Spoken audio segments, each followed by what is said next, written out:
Welcome to COVID-19, Preparing Yourself and Your Family. This module will discuss washing your hands and the ins and outs of hand sanitizer as opposed to soap and water. We will discuss which one works better and why my family does not utilize hand sanitizer.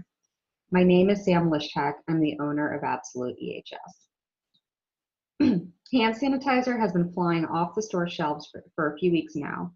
The world saw capitalism responding to supply and demand, resulting in a $400 bottle of hand sanitizer online when it's normally only $5 in the store.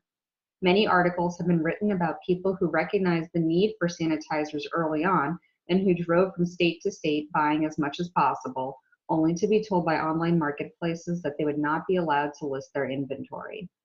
Those who collect mini hand sanitizers from boutique soap shops have been referred to as brilliant and well prepared. Hand sanitizer must have an alcohol content of 60% or greater to be effective. It also contains antibacterial components.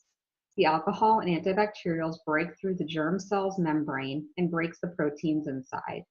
These proteins are what make the bacteria and viruses do what they need to do, infect us. The problem with hand sanitizer is multifaceted. Firstly, hand sanitizers are not 100% effective and tend to leave at least 0.01% unaltered germs and viruses behind, as illustrated by the comic shown. It is no trivial matter that hand sanitizer has been proven not to work on norovirus, certain parasites, pesticides, or heavy metals either. Additionally, since there is no running water required, the intact as well as broken germs stay behind on your hands. On top of that, hand sanitizer will not work if your hands are already visibly dirty. Most importantly, if you do use hand sanitizer, it must be used correctly. This means a dime amount is put in the palm of your hand. It is then spread around both hands as if you are washing your hands per the CDC guidelines. You continue doing these washing motions until your hands are dry. If you wipe off excess hand sanitizer or shake your hands to dry them more quickly, you are not doing it correctly. Soap and water work a little differently. Soap has two ends on its molecules. One which sticks to oil, we call this nonpolar or hydrophobic, and one that sticks to water, we call this polar or hydrophilic. Germs and viruses, when we touch them, stick to the natural oils in our hands. The soap also acts like a crowbar and destroys viruses and germs. These fragments of viruses and germs continue to stick to the oils in our hands. Just running water will not be effective. Soap is necessary. As we can see in the picture, the squiggly tails are nonpolar or the hydrophobic oil sticking ends of the soap. The yellow circles are the polar or hydrophilic water sticking ends of the soap.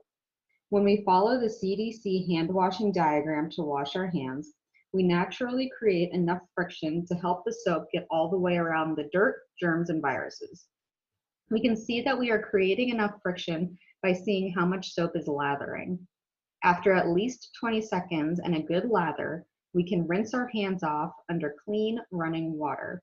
The soap, having completely surrounded the germs, will now be whisked away by the water, leaving us with clean hands. So which is better? Soap and water, of course. Not only does soap and water actually destroy the bacteria and viruses, it actually helps get them off your hands entirely. That said, hand sanitizer is a good thing to use in a pinch where you have no access to clean running water and soap. Even if you do use hand sanitizer, always use soap and water as soon as possible afterwards. Personally, during the coronavirus outbreak, I did not look for hand sanitizer in the store. I believe it becomes too easy to rely on it and it creates a false sense of security. Instead, my family washes their hands whenever we come inside or touch something that may have been touched by another person. By only using soap and water, there is no question regarding whether or not we were carrying a virus after we clean up. I should also point out that my family is self-isolating. Therefore, we have no need to wash our hands when we are out of the house as we are not going into stores or crowded areas. Thank you so much for listening to this module on soap and water versus hand sanitizer. Feel free to email me if you have any questions, personal or about this presentation. at samantha.lushtak@absoluteehs.com. Feel free to also check out my website for a full-length 45-minute webinar that was previously recorded with a lot more information in it, or check out one of my other short modules on the topic. Finally, please consider supporting my small business at this time, particularly if you found this information or the worksheets and documents on the website helpful. Donations can be made via PayPal or through Venmo to Samantha-Lushtak, Lushtak. Stay safe out there and wash your hands with soap and water.